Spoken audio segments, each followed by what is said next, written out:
Hey, everybody. Welcome to another episode of the Mile High Game Guys Board Gaming Podcast. I'm your host, Adrian. I'm Zach. And I'm Jeff. And this episode is brought to you by Gray Fox Games, our awesome sponsors. Indeed. Which means people who give us money to mention them when we talk about board games and board game related things and board game unrelated things, as we tend to do I'm not on sure. all of these episodes. I'm not sure they want to be related with the board game unrelated things. Probably not. You never know. Indeed. But yeah, you guys got back today, Sunday, from a camping adventure in the mountains, Indeed. which was not board gaming, but No. I understand was a whole lot of fun still. Pro tip, if you're going to go camping, see if there's a fire ban in the area first. Yes. Don't check an entirely unrelated area 3 hours north from where you're going. That seems like a bad plan. Yeah. Anta checked Boulder and it had rained a ton. So that's why we're like, oh, we should go camping. And I was like, oh yeah, it rained. We could totally have a bonfire because we're probably not going to have a lot of bonfires this year in Oh, Colorado. God, no. Because there's going to be a fire ban everywhere. So this was a good weekend to go. Yeah. But then we went to like the Springs and it apparently had not rained down there. Pretty much that half of the state. Yes. So then we ended up driving another like hour north to find a camping area, which we did successfully. Yep. Okay. Do you remember the name of it this time? Lost Valley Ranch? Yeah. Something like that. Area, like Goose Creek. Right near Decker's. The that big mountain-like object that was nearby is called Sheep Rock. Oh. Oh, yeah. Okay. Yeah. There's a lot of big mountain-like objects nearby to places in Colorado. This one was pretty distinct. Okay. Yeah. But we had noticed that there was a lot of like fire damage. There was a lot of tree corpses just laying around. A lot of them. And we had assumed it was fairly recently. After we left and I got back to Cell Signal, I looked up whatever had happened there. Apparently it was that Hayman fire in 2002, the largest forest fire in Colorado history, burning 138,000 acres, and has still not recovered. Because it definitely still looks like that's fairly recent. Yeah. Yeah, a lot of tree corpses still. Not too long ago, Megan and I went to Royal Gorge, which is like the highest suspension bridge in the world. And I guess a few years ago, there was a forest fire that burned down a lot of their stuff.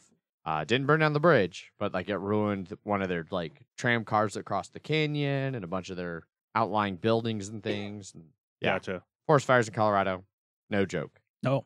But we found a nice area. Yeah. Cool. That still had some trees. And then we discovered like, yeah, that's probably new growth trees that are around there. They were fairly short pine trees. Makes sense. Yeah. Cool. Did you guys get to play any board games this weekend aside from all of your camping or at game night last week? Well, we did play the Mind Camping. It's a great camping game. Okay. So tell me, is the Mind a game about hesitation? I've heard that the game is a mind about hesitation. It was a decent game of the Mind. Right on. But we were at D-Bolt for game night this last Wednesday, and I played Magic Maze. Yes. Twice. Two very different games of Magic Maze. The first game was... This was your first time ever playing it, playing it, yeah. Okay, because Zach and I played it at Geekway with Brandon from What Did You Play This Week? Yes. And so I guess it's got a weird theme. Yes. It's you're in a mall, but you're different like D&D-esque characters. You got all your weapons confiscated, and so you're going to the mall to steal those things from various buildings. Gotcha. And stuff like that. So it's a game where you also have to play silent. You have 4 actions. Each player has, well, how many players there are depends on how many actions there are, but you each have 1 action. It's up, down, left, right. And you have to move all of the characters through the grid silently while exploring tiles that only certain colored characters can explore on. Then you all have to end on your weapons at the same time and then all escape at the same time. I mean, and it's good to note that the characters aren't you. Like, No. everybody is just controlling them. Yes. So, but you're trying to move these characters silently, and how you are like, hey, the person that needs to move down, fuck you, move a character down, is there's a little red do something piece that you slam down in front of them, like, do this, do. but But you're all they know is they have to do something. And sometimes they're like, I've moved every character except the one character. Like, there's 4 characters. Yeah. You've clearly missed. There's one character that you have not done anything and are very confused. Yeah.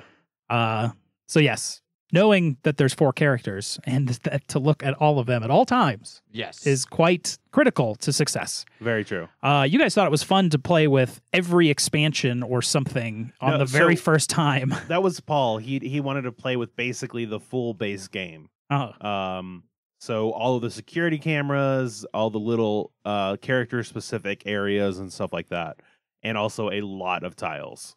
We made it to almost getting all of our items. One person got one of their items. Yes, and then the game was over because there's a sand timer that you have to land characters on to flip the sand timer. You don't want to flip it too fast, Adrian, or you will immediately lose. I like how Jeff has never even played with me, and he knows that I did that because it's become such like a big deal that I accidentally moved onto the wrong spot with a character and flipped the sand timer too early. You flipped the sand timer at like only 5 seconds had passed or something. I don't think it was nearly that bad, but it wasn't that much. It wasn't that much better. So we lost at that one. Then we went back and played again without Paul, and at this point I had 1 game and then 2 other new people. Yes, right. And then we cut out all that other shit. Yeah. And it was a much more enjoyable game. We basically did about 4, like added a third of like from intro to full. We did about a third to a half of it. Okay. Like we left out the security cameras and all the character specific stuff. Yeah. But like because there's doors that only like the dwarf can go through. Yeah, there's lots of barriers and abilities that only certain characters can do because it's like a fighter, a barbarian, a dwarf, and an elf. Yes. 2 are classes, 2 are races. Yep. I thought that was interesting. Sounds about right. So, yeah, it's a fun little game. Yeah, I'm curious to see. Like, it's definitely one. Like, you can't introduce, as we clearly saw, the entire first game or the entire game to someone for their first play of it. No. You have to introduce them into the concept of the game and then add it over 1 or 2 games after that. It is not a game to play fucking full speed. And Paul had the expansion, but we didn't play with that. Yeah. And I've heard that just makes it harder too. So, I'm sure. Yeah. It was already pretty hard just with like the full base game. Ugh. But it's cool. It didn't take too long too, which is nice. No, yeah, short. It's just sand timers. I mean, it can be real short if you fuck up, but yes. Yeah, I haven't really played it since Geekway, so like I agree, like it plays pretty quick, but I don't know. I'm not sure how much I'd enjoy playing it a lot. Like I enjoyed that play of it, but it kind of feels like one that it's a filler. Yeah, it's not a bulky choice. Yeah, for game night. I mean, I've heard the expansion makes it a more complete game in that respect, but like I said, it makes it. But you need a lot of experience playing the game to even want to get there. Yeah, fair enough. Right on. What about you, Zach? What did you play? I played that with Jeff, but I also played Unlock, an escape style game, sort of like Exit the game, but instead of shredding the game, it's all based around a deck of cards. And I mean, basically, it's you have a set amount of time.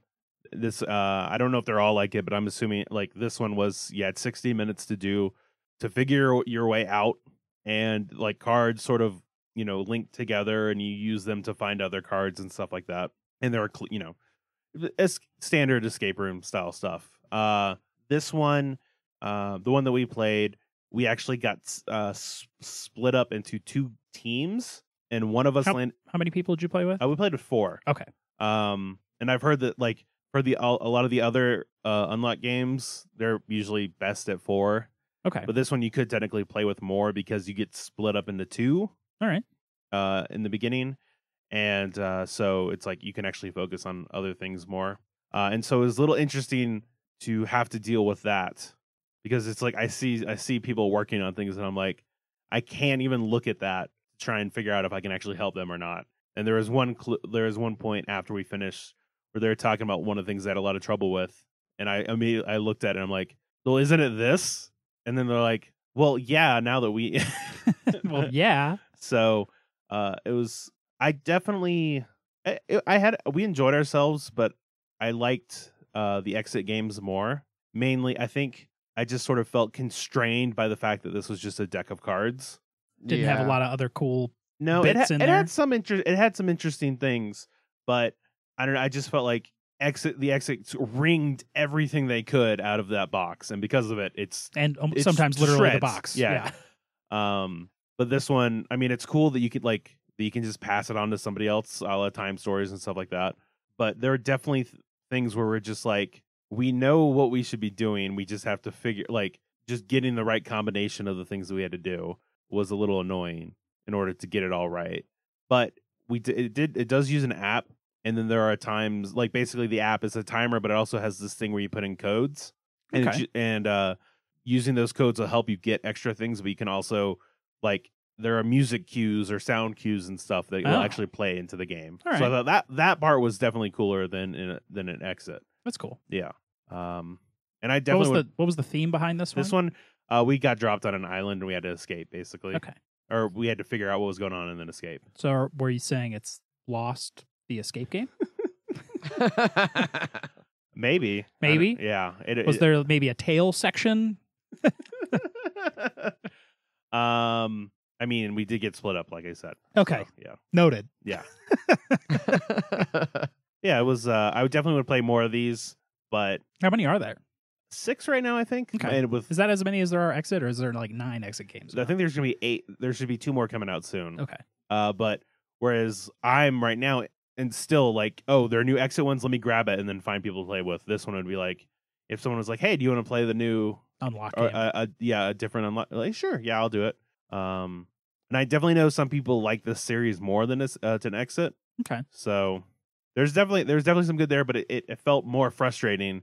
There are parts where we're just the other team was just waiting on us to do our shit. Yeah. And they're until we figure out this one thing, then we can't do anything. I've done that in D&D before. Yeah. Where it's I'm the only one in this room with a riddle, and everyone else has to twiddle their thumbs while I figure out this riddle. Right.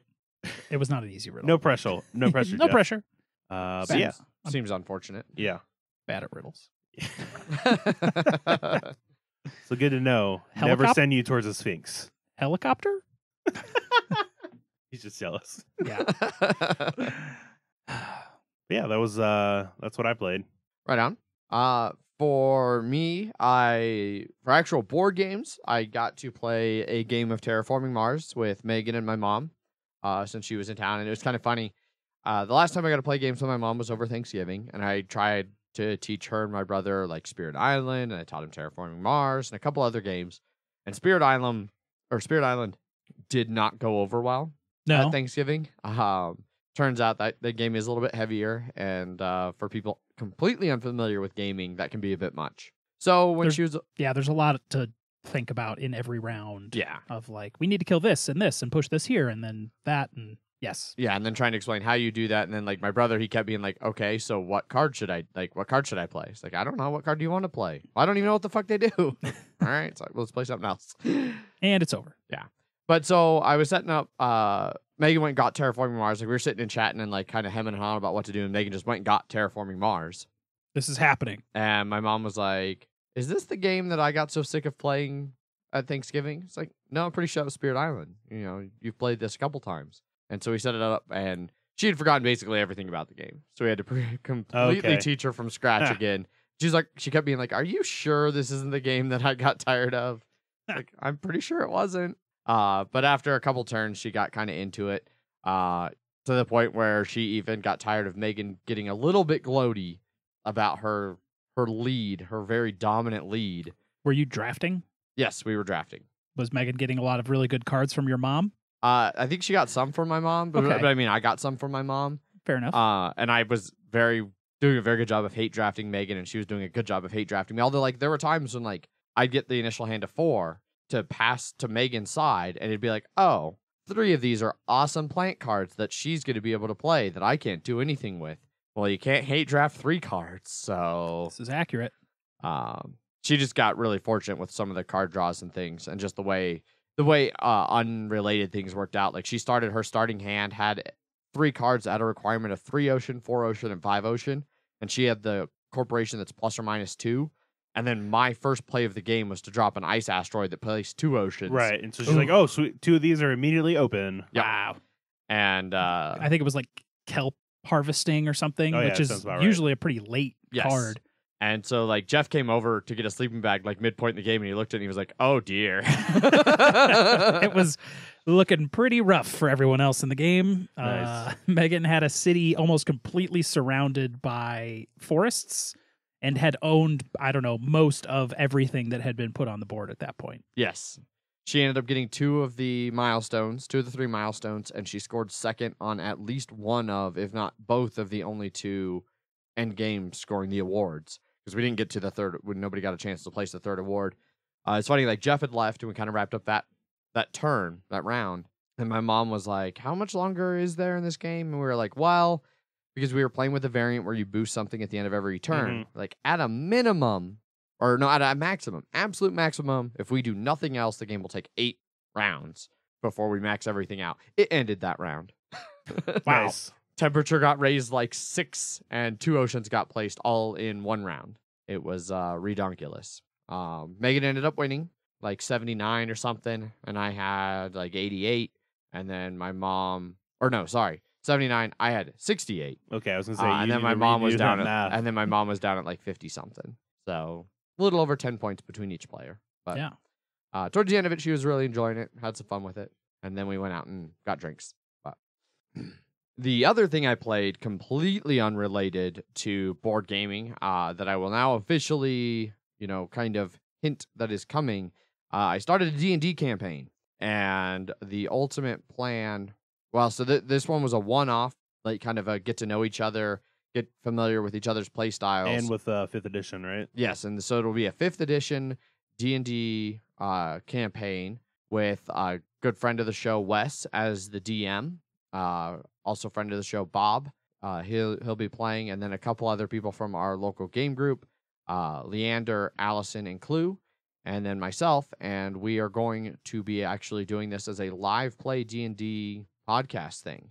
So it's still probably a couple months away from actually having episodes release, because we got some more stuff to figure out, some equipment to get set up, figure out how to mic up 6 people around a table while still having room to play D&D, and figure out some formatting things. But yeah, I'm working on putting together a D&D live play. So Sounds like a nightmare. yeah, Yes, it does. it's more work. Yes. Which I'm, that's what I need, is more work in my Yeah. life. We should note, Bob has not been on the show, but he is the guy that ran the Watch the Skies Yes. big game day event XCOM thing. He did do all of that. And then pretty much everybody in the group other than myself are very experienced D&D players. They've all been playing D&D for a while, multiple campaigns under their belts. I'm the newbie. So, Even more, giving your paladin a 3rd shot. you know it. Yeah.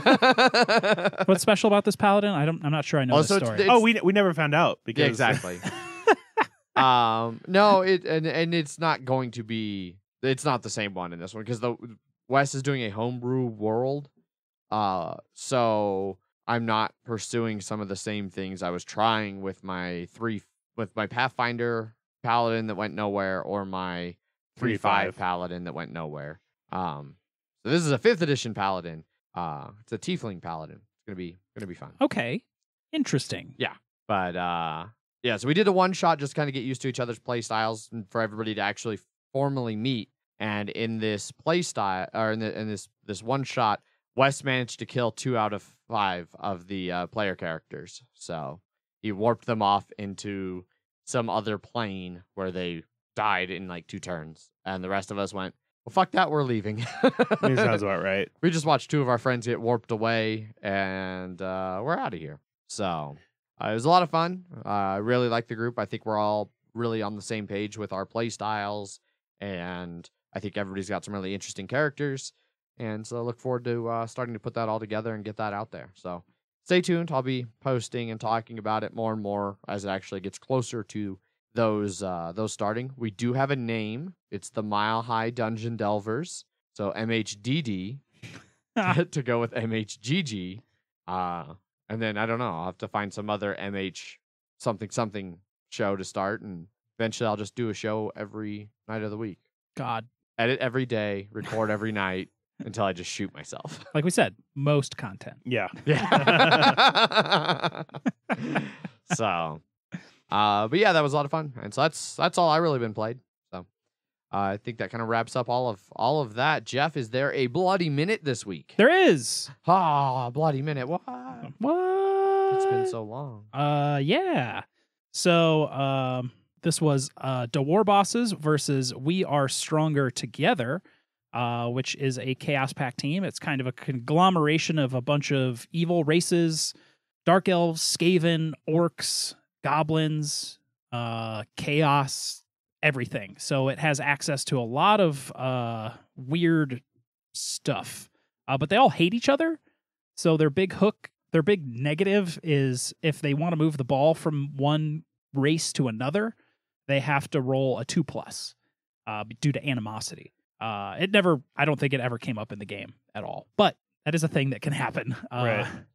Like if they want to pass it to somebody, say an elf passing it to a dwarf or something like that, or whatever. An elf passing to the Skaven or whatever. Because like the elf's really good right. at picking up the ball and passing, and then the Skaven's really fast. So if they rolled a 1, do they just throw it away, or like do they just? He just doesn't give away the ball. Oh, okay. He's like, "Ugh, you're gross. I don't want to. I hate you. I'm not giving you the ball." So what would you do in that instance? You would be totally screwed. Okay. Yeah. Would that be a turnover? Or? No, not a turnover, because you didn't lose control of the ball. Okay. It's just sort of, I didn't, like, I'm going to do a pass. I'm going to move over here and then do a pass action. First, 2+, fail. Never mind. I get to I'm stand just over here. Yeah. Yep, I'm here now. Cool. And then you struggle to cage up the ball that is now standing there. So he got some inducements. I have the highest team value in the division right now. So he was able to get 2-star players, Igor and Ulgrat. Bulgrat is the chainsaw. Crazy Igor is just sort of a, I don't know, thick skull, armor 8, but he has regeneration. He's sort of just kind of a dude with some decent stats. Started off fine. He received the ball. He hit one of my guys with his chainsaw. My first turn, I blitzed the chainsaw, immediately badly hurt the chainsaw. Chainsaw out of the game. First thing. After that, his Minotaur always has to roll like he has 3 big guys, a troll, an ogre, and a Minotaur. They all have to roll 2+ in various forms. Like a Minotaur has to either blitz or block, or he has to roll a 4+. He needs to do angry things. A troll has to have someone next to him, or he needs to roll a 4+. The ogre just sort of has a 2+. He's kind of the base big guy. Minotaur blitzed, double skulled. And since he has 3 big guys, they all have loner, he needs a 4+ before he can do a reroll. Didn't bother doing that, fell down, and I was like, oh, I can foul that guy. So I had an extra lineman free, went up, fouled, broke the armor, stunned on a 4/4, which means the lineman was banned. Normally an 8 is a KO, but he's 6 skull, so he just was stunned. Gotcha. Yeah. But there was not much more luck to be had on his side. By the end of that half, he had actually not been able to score, which sets me up with receiving the ball, trying to get a 1-0 win by the end. Things quickly went down, even more downhill for him as some casualties started to pile up on his side of the field. Ended up casualtying out his Minotaur, killing his Minotaur. But he has an apothecary, which he was able to use successfully. So it went into the reserves. Unfortunately, he tried to dodge away with an orc, who then fell over, broke armor, and -moved himself with a serious injury.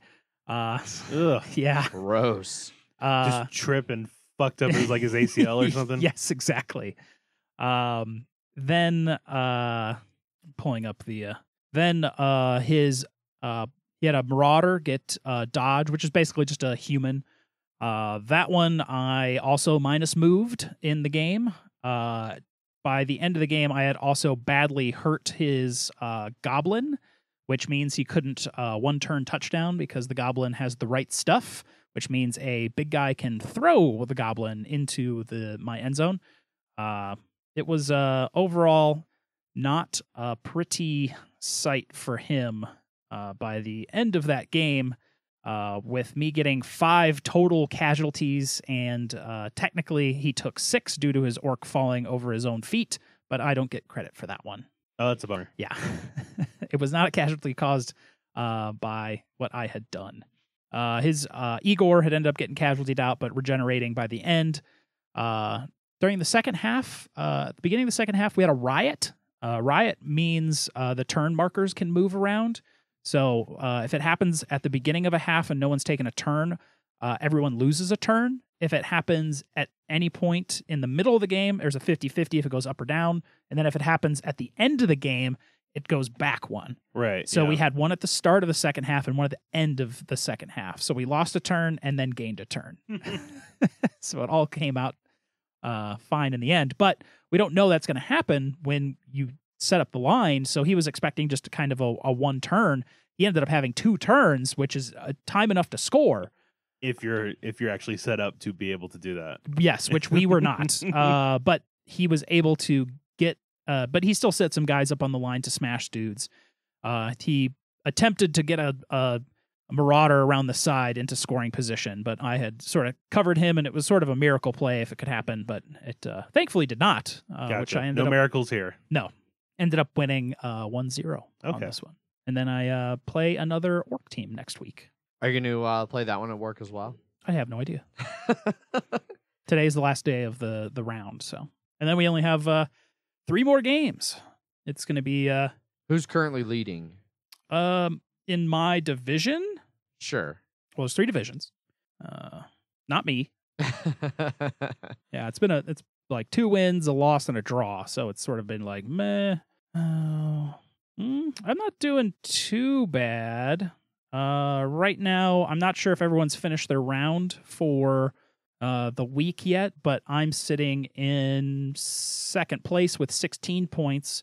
But Frank is sitting in first place with 24 points. I believe he is currently undefeated, 4-0-0, where I'm 2-1-1, and everyone else is like 2-2.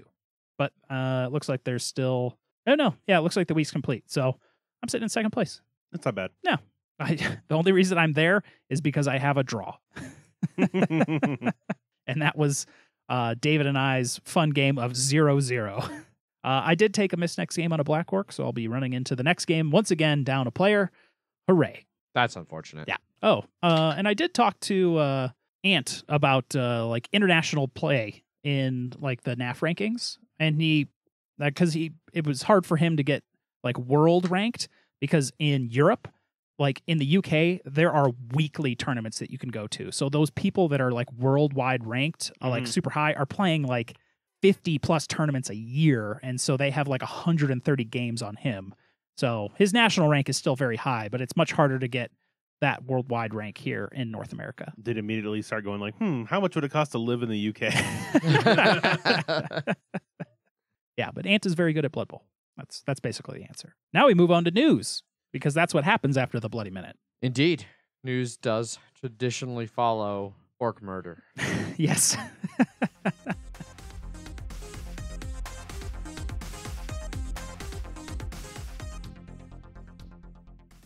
First up in news this week, Pandasaurus is announcing a new board game, Nyctophobia.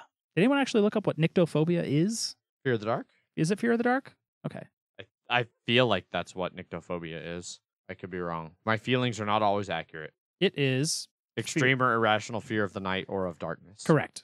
Yeah, so this game looks really interesting. You play with like these like blackout shades so that you can't see what's going on, and then have to maneuver around a board. And what board it will be varies a bit, because there are going to be 2 different copies of this game available. One of them will have 2 different variations to play. So there's going to be Nyctophobia The Hunted, which will be coming to Gen Con in August, and then hobby retail shops after that, and will feature 2 experiences, the Axe Murderer and the Mage. In the Axe Murderer, you're being stalked, you and your friends are being stalked through the forest, plodding forward without care or thought, chopping the trees that separate you down to get to you all the quicker, is the Axe Murderer.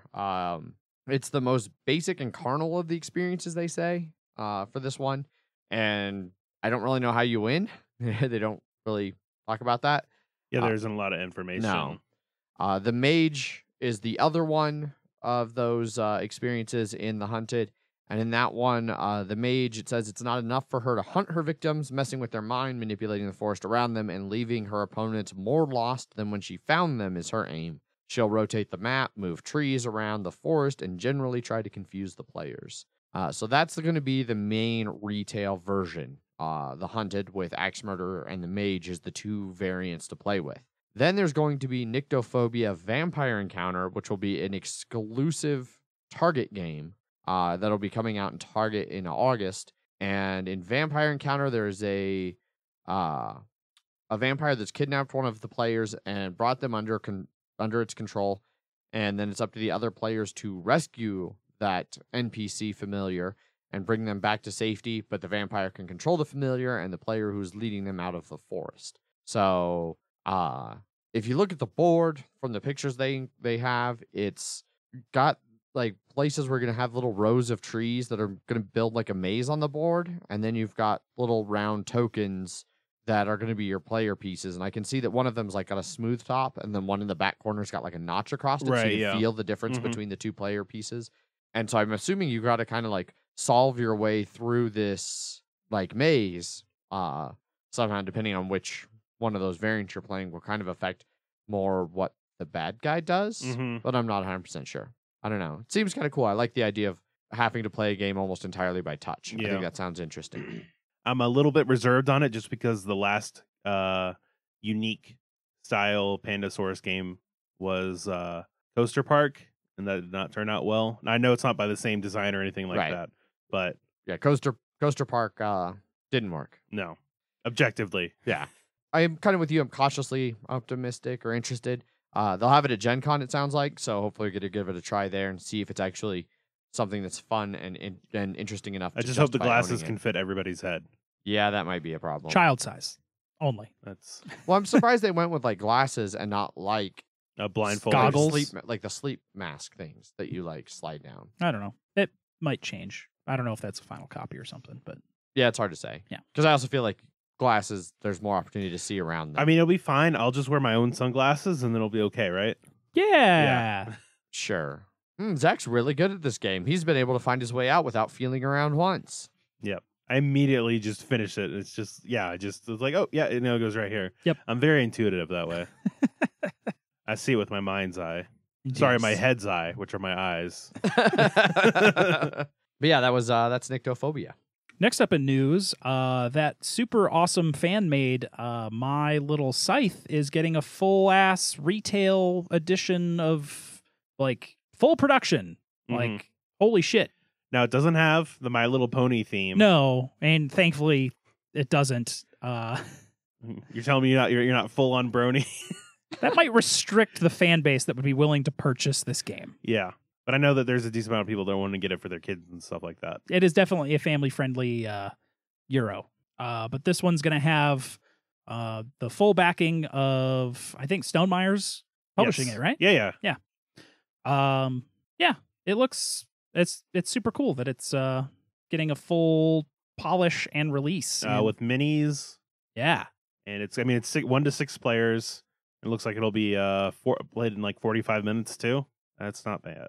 No. You don't know, like My Little Pony would have definitely I personally have no interest in Scythe for kids. But I could see where My Little Pony would have been cool if they could have gotten the rights to use it, just because it is so popular. But I'm kind of glad they went with something unique and I'm sure it probably wouldn't be worth the time and money to get that license instead of just create their own cutesy universe. Yeah. Although I don't know, like the little girl who helped design it, like maybe she really had her heart set on it being Little Pony, and maybe that would have just made her very happy. Maybe it was her dad's favorite thing. I mean, yeah, it could be.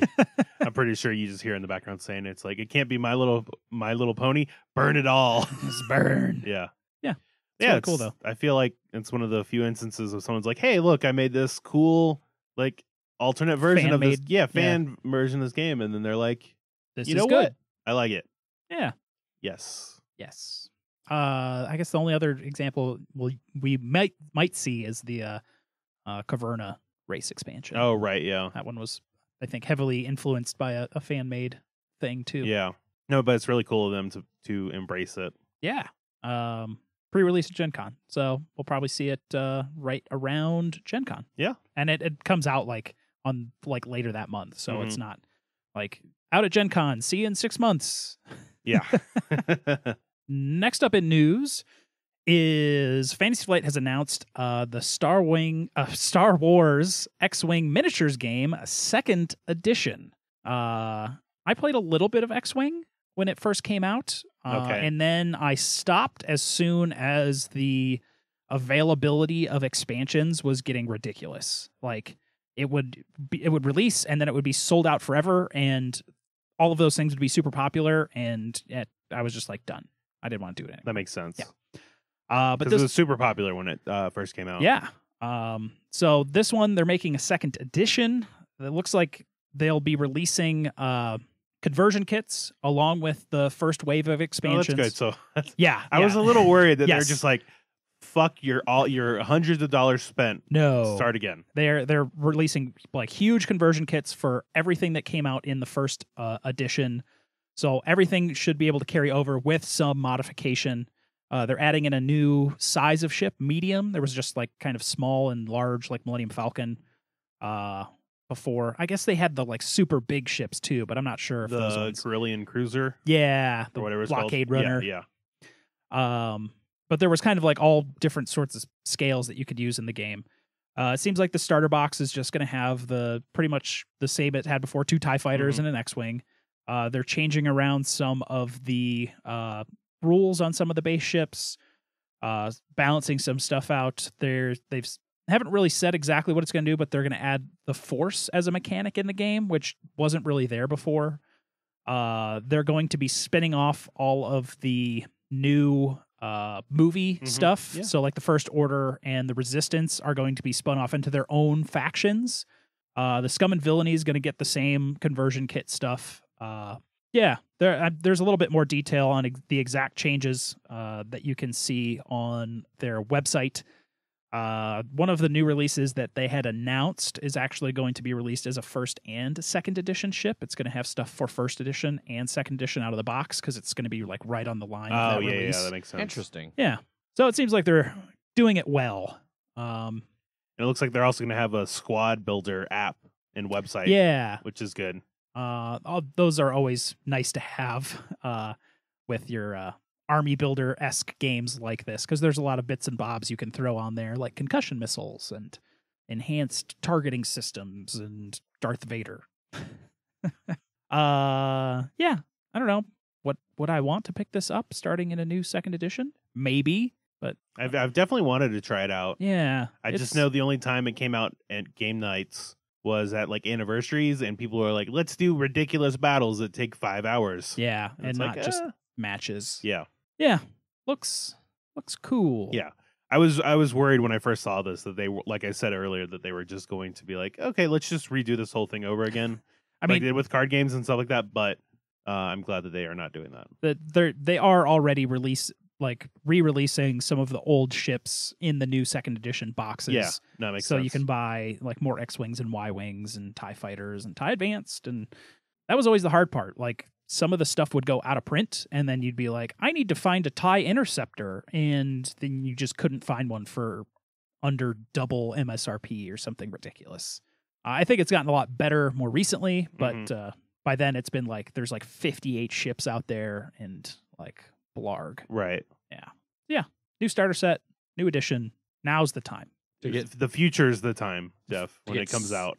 get sucked into. Now's the time to think about There you buying go. it in the future. There you go. Now's the time to start hoarding your money so you can afford to keep up with all of the things you need to buy to regularly be able to play. Like Friends.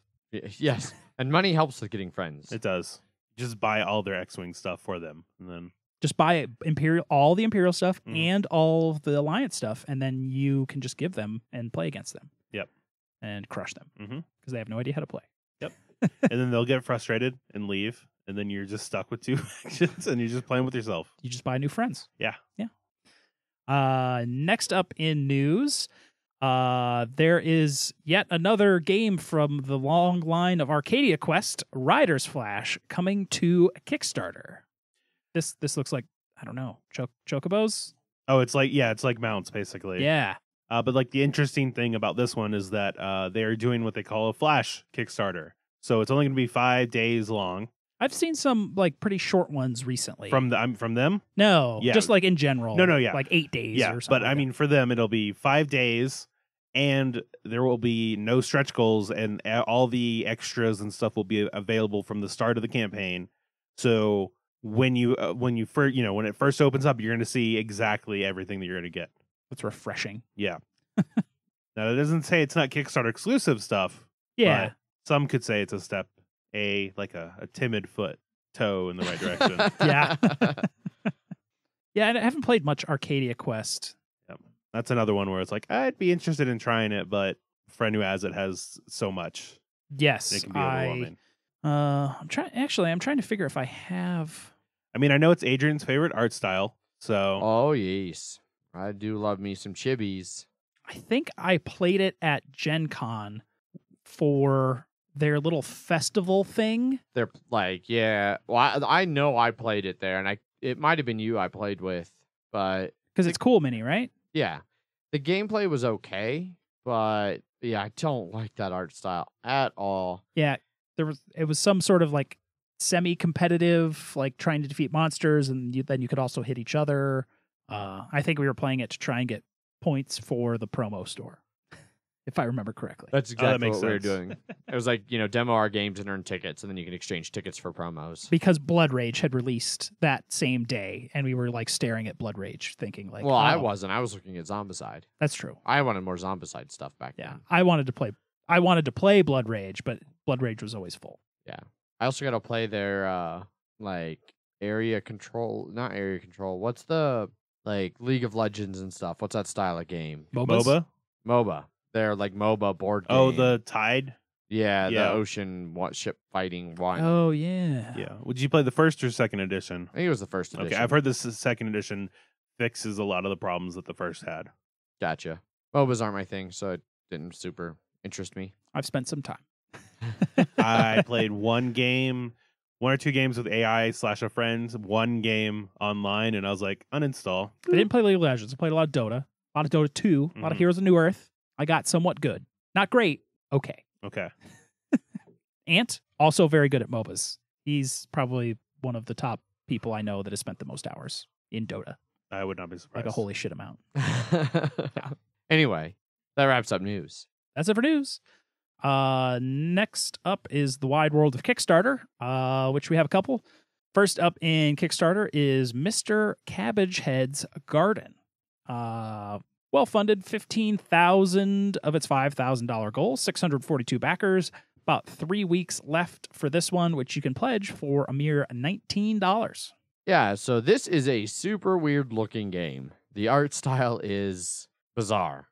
Which apparently, like in the Kickstarter, they talk about that the designer, he was inspired to make this game because he was looking at books of old Victorian era seed catalogs that had quirky anthropomorphic vegetables. And so that's kind of where some of the idea of this game started. I don't know.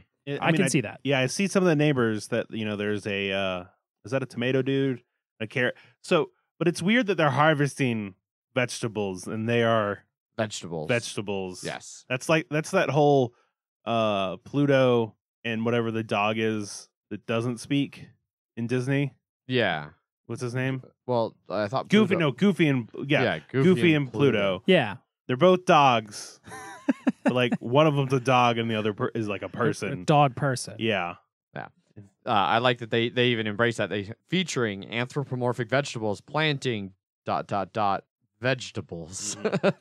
So it's a game for 1 to 2 players, and essentially you're going to spend a couple rounds of like planting your garden, and then there's going to come a neighbor phase where certain neighbors are going to come and potentially mess with your garden, and you're going to do that for a few Dick rounds. neighbors, Yeah, Jesus. real dick neighbors. And It's a classic, like, sabotage your neighbor's giant onion so you can have the biggest onion. Yeah, although it's weird, the gameplay doesn't seem like it quite plays that way. Like the neighbors are like an automated mechanic in the game. It's not like your neighbor, like the person to your left, you get to mess with their shit. So it's not nearly as mean as it sounds. But yeah, super weird. the neighbors are all associated with a different vegetable, and they come and screw with whatever vegetable that they're associated with. So like the onion neighbor might mess with your onions, you know. 'Cause no one knows onions like onions. Yep. He's like, I'm the onion master here. God damn it. Aren't ogres like onions? They have layers. I thought it was because they smell. Also, yes. Layers. But the game itself is also going to come with 3 expansions. The new neighbors expansion, which adds 6 new neighbor tiles and 36 new neighbor tokens. The grasshoppers expansion, which adds a grasshopper tile and 4 grasshopper tokens. And then the romancing Eudora expansion, which comes with romancing Eudora tile and 3 romancing Eudora cards. I can't quite tell what vegetable Eudora is supposed to be. The art is not letting me zoom in here to really see. But yeah. I don't know. It looks kind of interesting. Their mechanic for how you choose what vegetables get planted in your garden is kind of interesting. There's essentially 6 bees in the game, and you have 3 of them, and 3 are on the card. And then if you take the card, you draw 3 vegetables at the start of the round. If you take the far left one, you have to put a bee back on the card. If you can't do that, you can't take that one. If you can just always take the middle one. And then if you take the far right, you have to take a bee off of the card. And if there's no bees to take off, you can't take the far right one. So there's kind of a weird balance there of trying to have some bees, but not all the bees. So you can always have all 3 cards available to you. But if you keep taking too much from one side or the other, it will hurt. Okay. So, I don't know. Sounds kind of interesting. Yeah, we'll have to see. I like the art, even though it is super weird. It's Very Victorian. very awkward Yes, Victorian it art. matches really well, yeah. Yeah, so I dig that. But, yeah, that is Mr. Cabbagehead's Garden. So check that out if you want some short, quirky 1 to 2 player card game. Next up in Kickstarter is Treasure Mountain. Well-funded, $32,000 of its $25,000 goal, 440 backers, and about 3 weeks left to back this one, which you can for $55. There's no unicorns in this. There are no unicorns in this particular game. They are not going to Treasure Mountain. No. So in this game, you're going to take on the role of, dwarves that are mining in Treasure Mountain. Each player starts their own little mine, and then you're building mine tiles out and setting up spaces for you to go mine and do things. It's it's tile laying as you build out your mine, and then it's worker placement as you put your little dwarf workers in places to determine what they're going to mine and what they're how they're going to do all this stuff. But it has an interesting kind of worker bumping thing, which we've seen now in a few different games. Like Euphoria, you can kick people out. Gallerist, you can kick people out. Well, you can kick people out in Treasure Island or in Treasure Mountain here. And the way they do this is each player's little dwarf meeples have a number on them that represents the length of their beard. And so the shorter your beard, the earlier you have to go to work. And then anytime a longer bearded dwarf comes along, they can just kick you out of that spot. And then you have to go work somewhere else. Interesting way to deal with seniority. Yes. So they do point out, though, that that part of the strategy is positioning your dwarves in order to get them bumped, because then they get to go to another spot. So similar to how in Gallerist you want to get kicked out because it gives you kick out actions, or in Euphoria you want to get bumped out because it gets you your workers back without having to withdraw them. That's definitely part of the strategy. The other thing this Kickstarter is doing that I've noticed is more and more common for some weird reason. They have as one of their stretch goals a Rado variant, or one of the Rado variants included. Sorry, the stretch goal is for 1 Rado variant Black Dragon die. But I can't tell. I was looking through here for more information about the Rado variant. If it didn't have a 2-player game and Rado figured out a way to do one, or if the Rado variant is a nicer 2-player version. I'm not sure, but they've got knowing Rado, it either didn't have a great 2-player or it was too mean. Yeah. So I'm not sure whether it was that he made a better 2-player or he made a less mean 2-player. Yeah. Looks kind of like an interesting game. Supposed to be fulfilling January of 2019, so a little less than a year there. And if that timeline works, they'll miss Chinese New Year, which will be good. Yeah. The bane of all Kickstarters. I'm a little sad they don't have an extra or exclusive add-on or something that's little beards that they can add onto the meeples that are varying lengths. Right? That actually would be great. So like the 5 is like twice the length of a fucking meatball. Yeah, it looks like this was also a relaunch from earlier this year in February. Gotcha.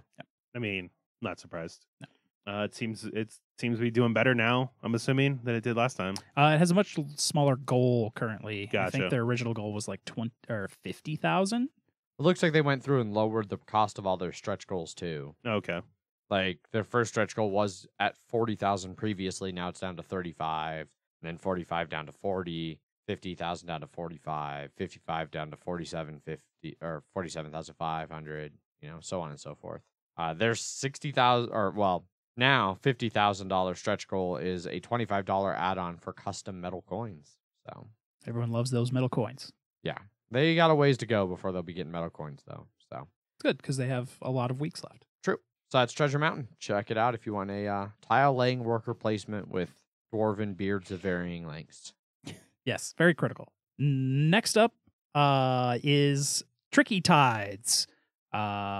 Funded with $11,500 of its $8,500 goal, 370 backers, about 3 weeks left to pledge, which you can for $25.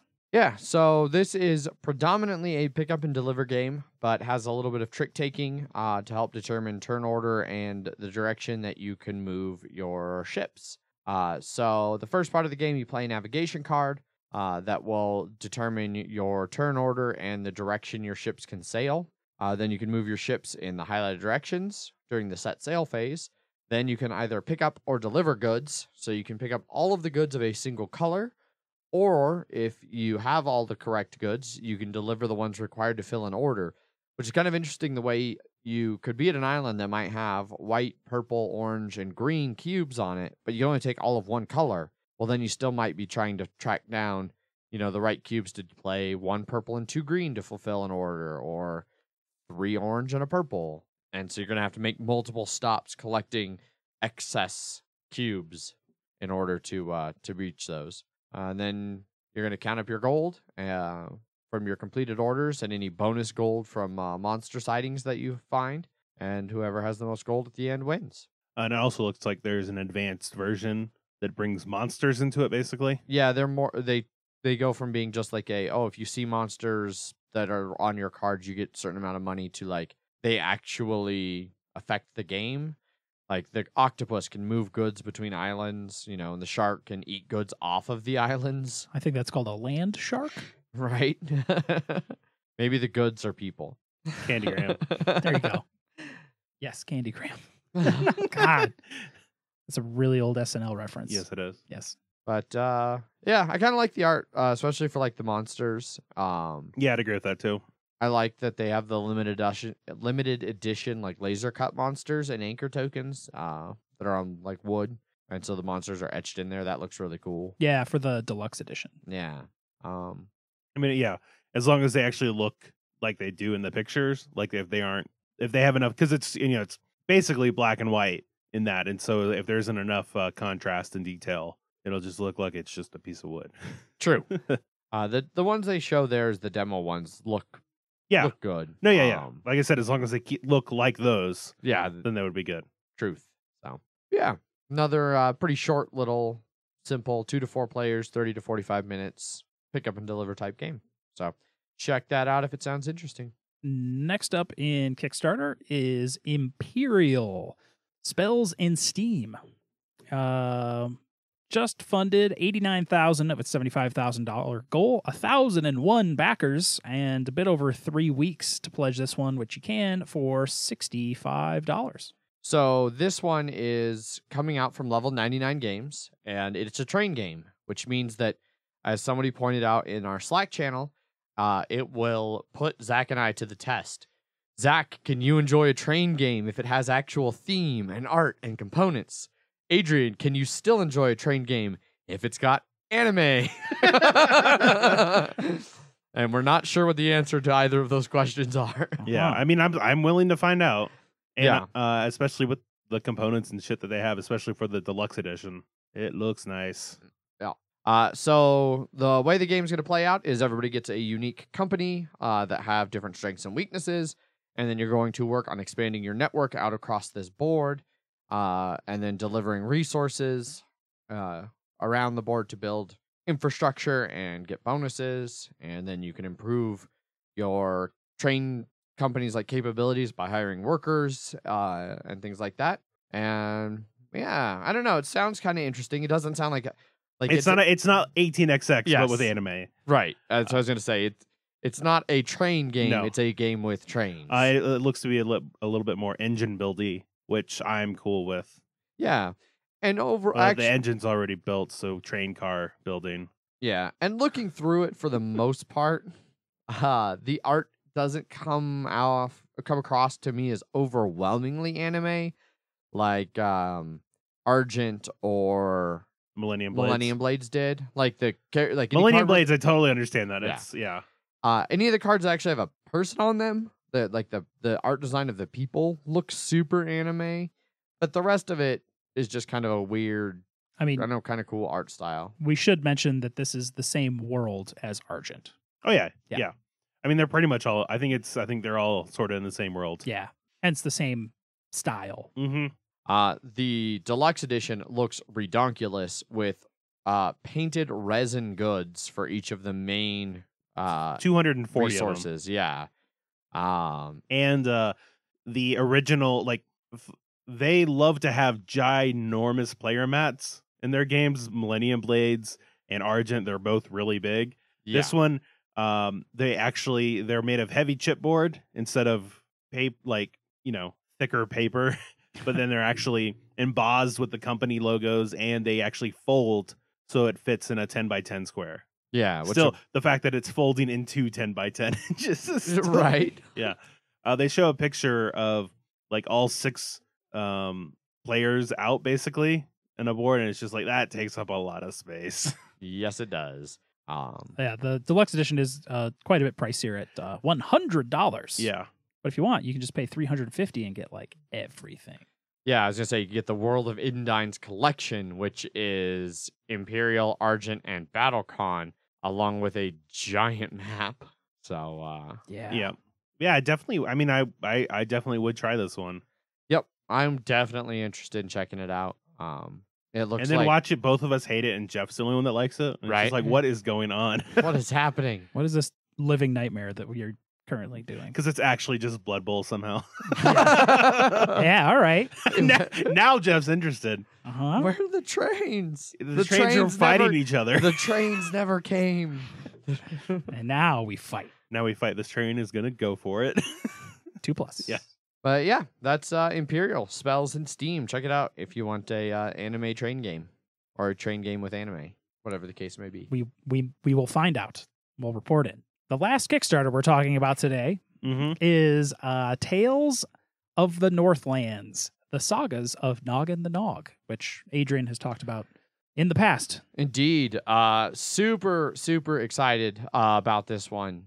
But Jeff, stats. Sorry. I got ahead of myself. I'm so excited. You're very excited. Well funded, $18,500 on its $13,500 goal. 146 backers, a bit under a month left to pledge this one, which you can for $68. Yeah. So I first played Noggin the Nog at LeaderCon with Nick Case, the designer, and Edward and Amanda was there, as well as some other people. I remember. You actually quoted in there. Yes, I'm quoted on this Kickstarter. And I do like that you say about 3 times as much as anybody else. 100% correct. Although I noticed like Heavy Cardboard's comment on there, they've got like the ellipses where it's like they took stuff out. I'm curious how long his was, if it was the full thing. Yes, I'm wordy. Who knew? So I got to play this at LeaderCon, and it was fantastic. I was a little thrown off initially because it has kind of a weird little cutesy art theme. It's based off like an old 60s British television show. Very watercolor. Yes.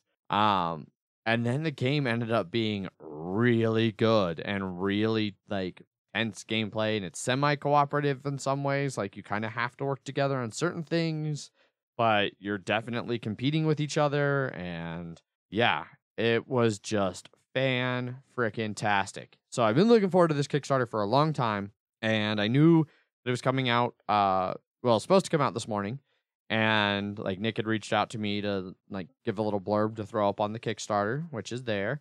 And then when I woke up this morning, it was supposed to go live at 11 a.m. Mountain Time. And I woke up and there was a Facebook post from him that was like, oh, it got stuck in Kickstarter review. They say it won't be out until the 10th. I was like, all right, I won't worry about it.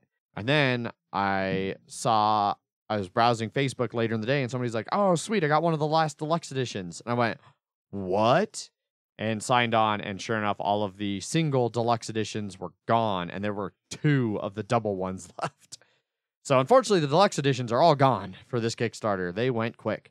But the game itself is mostly worker placement with kind of an interesting little rondelle type time management thing where the player who's furthest back on the time circle, they are going to move forward, and for every space they move forward, they can do like an action. They can place a worker somewhere and do something. And those just represent units of time that they're spending. Like you could, do all these different things, and then they might move 3 or 4 spaces out in front, and then it goes to whoever's next in the back, and they can move forward a bit. And, depending on how many spaces are ahead of you, you just have to pass somebody. As long as you're the last person in that track, you're going to keep having to take actions. And you don't really get to pull your workers back in many situations, so you got to really kind of balance having workers available at the right times and how you move along that track. There's a bunch of different places you're going to be placing cards and doing things. The main thing that everybody's going to be kind of working on is fulfilling these quests, saga cards. And those are where the cooperation mainly comes in because it needs so much done that it's hard to complete one. It's like building buildings in Euphoria with a lot of players. Everybody's got to kind of chime in to actually make it feasible to finish that. Otherwise, you could end up tying up a worker on a saga and just having them sit there if nobody else is coming to help. So, yeah, a whole bunch of fun. We played the standard version. There is now a full-on solo version that's kind of a campaign-based one, and then there is a family version that's much more heavily cooperative and like friendly, more in the theme of playing, in a silly little lighthearted cartoon world. Right. So, what was all of your weird facial expressions? It was just the price difference between the standard and the deluxe, and then what you got for it. I was like, I think, it's twice, it's $122 versus $60. And is it just 8 pewter miniatures And then, and realistic wood Yeah, that's what it looks resources? Yes. Okay. Seems like a lot. I think you'd be okay. Like, I don't think you're missing out. Oh, on and Well, I got it. The you did get a deluxe one? Because I got the double deluxe, and Paul's going to buy the other one. Oh, okay. the 8 sculpted metal figures will be available after the Kickstarter, but the resources will not. All right. And I'm not sure how much the pewter will cost separately because they're part of like a larger set of Noggin, the Nog Noggin collection stuff Yeah. from Little Soldier Company. But I heard this game's good, so Yeah, it's real good, and it's already blasting through its pledge levels. I can tell Nick's having a hard time keeping up because he's already. It's currently at 17,500, and the last stretch goal they unlocked was the 12,500. We have crossed the 15,000. The 17,500 is still not even revealed, and it has been crossed. And then there's a $20,000 stretch goal. I think this is going to be a very successful Kickstarter for him. So very happy for Nick. He's an awesome dude. Hopefully, I'll be going on next weekend on the 12th to go do a live stream with Heavy Cardboard, so you can actually see the gameplay and check all that out. But yeah, that's Tales of the Northland. So go check it out if you want a really good worker placement game. that's it for Kickstarters. That is indeed all of the Kickstarters. Which means we move on to Emails. emails at milehighgameguys.com. It's like, why are you pausing, Jeff? You know what comes next. Everyone should know. Emails at milehighgameguys.com if you would like to send us an email, like Jonathan has, titled $1 and Euphoria. We all know where this is going.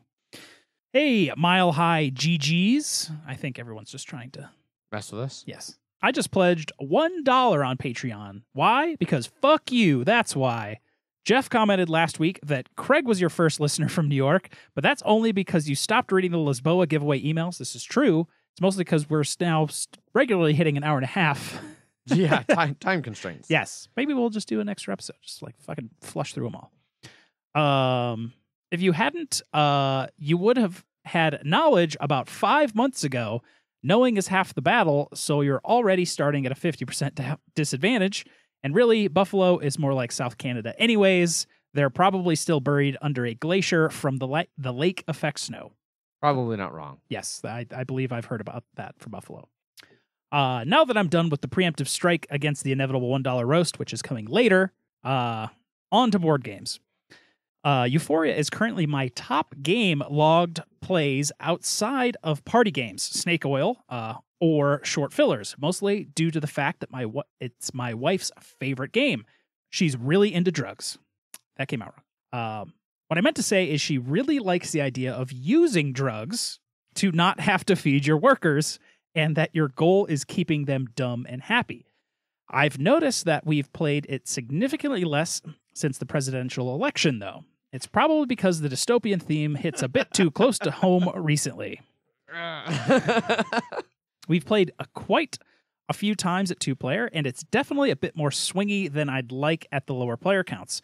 Rolling doubles comes a couple times, or getting better starting recruits will definitely put you far enough ahead that it's pretty impossible to catch up, since there are very few ways to block the other person. I still play it at 2 players if she wants to, though, because I'm pretty short, and it's pretty short. Oh, yeah. I was like, why is he saying he's short?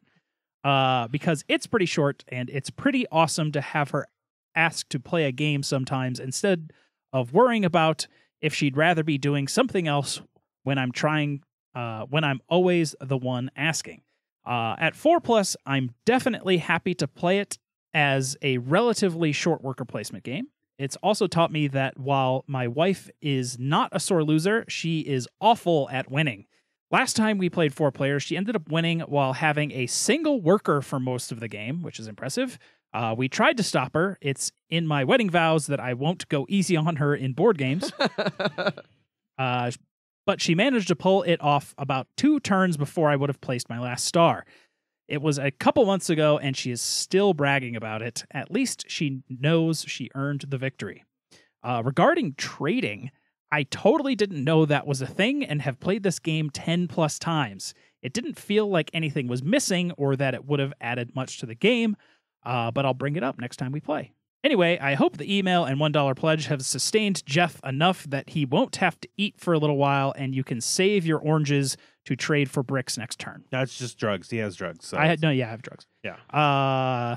We live in Colorado. We have plenty of drugs. Yeah. Yes. It's Plenty of green gas. Yeah, lots of green gas. It's like the Joker is released in Denver. The toker. Fantastic. Yeah. Thanks for the email there. I appreciate the preemptive strike on the coming roast. It's always good when somebody starts an email to Jeff with "fuck you, that's why." Yeah. Makes me feel good. So thanks, Jonathan. Yeah. I mean, it makes sense that 2 players is pretty swingy. Yeah. Did you ever get a chance to play it? No, Okay. especially after she actually played at the higher counts, she was like, "Yeah, I don't think it would work lower." Okay. Yeah. And it's pretty solidly discouraged from playing at low player counts. Yeah. Whereas we have other 2-player games that we love, so I was like, Yeah. And I'm glad that he was just like, "Oh shit, trading's a thing." yeah, right. It would have been like, "No, yeah, trading is the core of this game." And it'd be like, "Really?" Yeah, thanks for that email, Jonathan. If you want to email us, you can always get a hold of us. Emails at milehighgameguys.com. Indeed. There was sort of one response on the Euphoria BGG post. Zach, you got that? Yeah, it's from Bastian. Although we have the game in our local board game club, I don't see myself playing this anytime soon.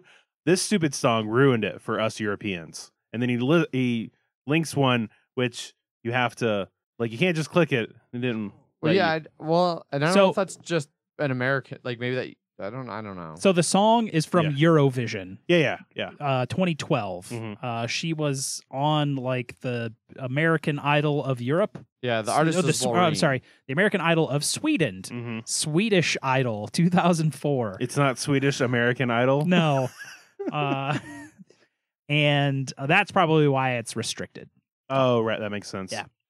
But it's European as fuck. And apparently it has just the word euphoria in there a lot. That's Yes. what it's the name. Well, It's the name of the song, and I listened to enough of it to know that she does say euphoria a lot. Okay. Too much, you might say. I can understand why that would ruin an entire game for you.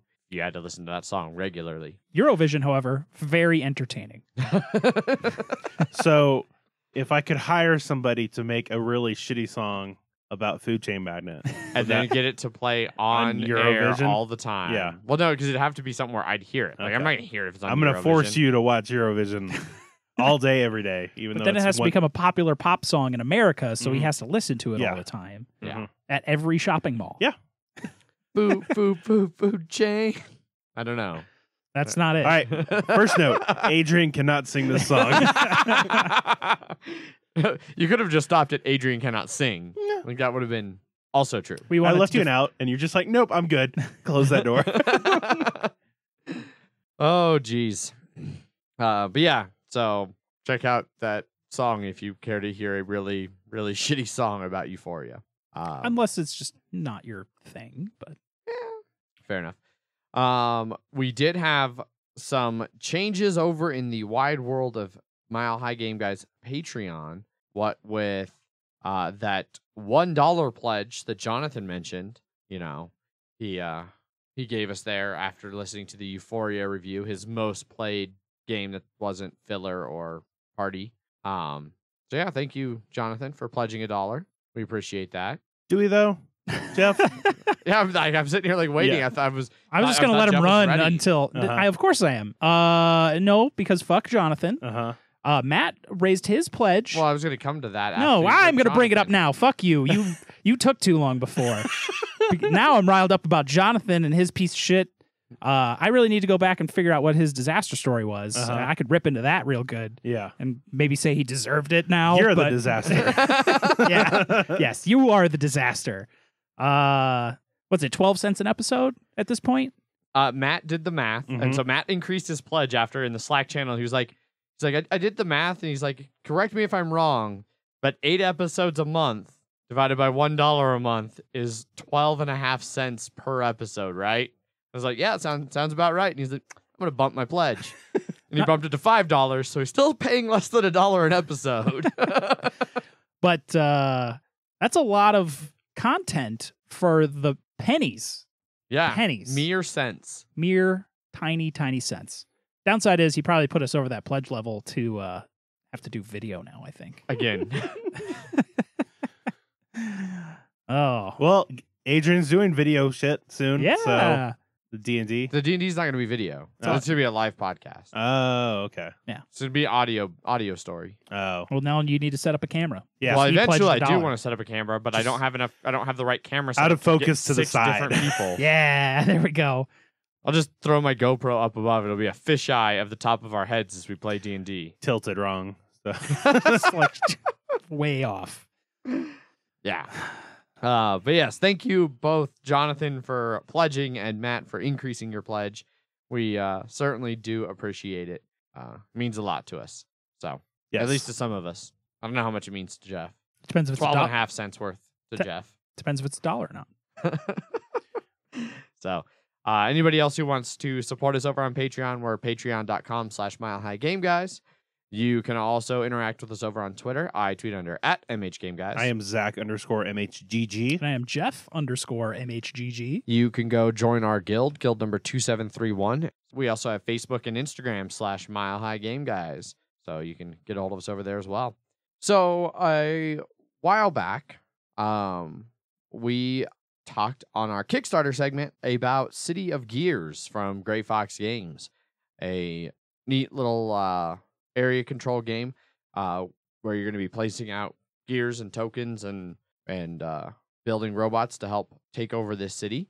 The Kickstarter for that successfully funded, very successfully, but you can still pre-order if you are interested in getting into City of Gears, a game of discovery, development, and disruption with a steampunk theme. So if that Kickstarter sounded interesting to you, There's still time. there is still time to get in your pre-orders through Gray Fox Games. Components still look great. Yes.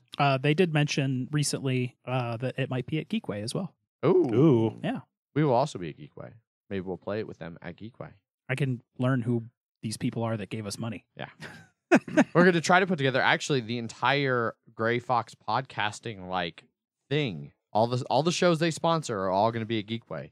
Us, Board Game Blitz, and Draft Mechanic will all be in St. Louis. So we'll be able to have a gathering of the Foxes.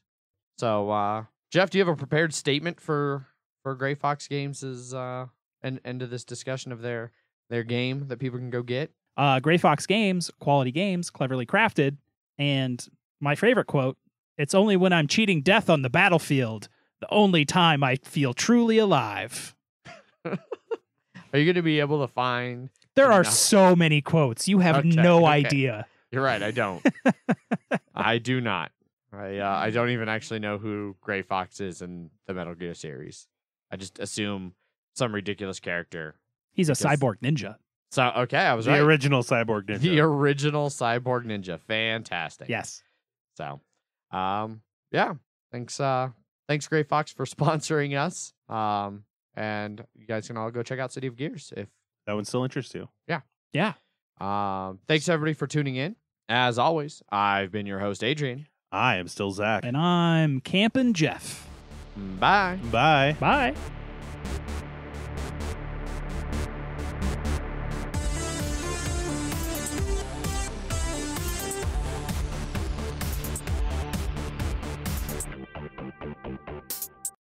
Yes, Zach?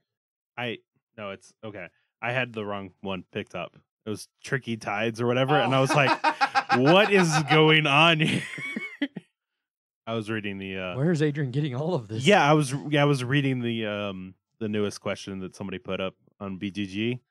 And I came back and I guess I accidentally clicked the wrong one, and I was just looking through it and I was just like, I don't see anything about dwarves and having to go to work. It's just all about the sea. All right, continue. Punchboard Media, where we all bring something to the table. Pull up a chair at punchboardmedia.com.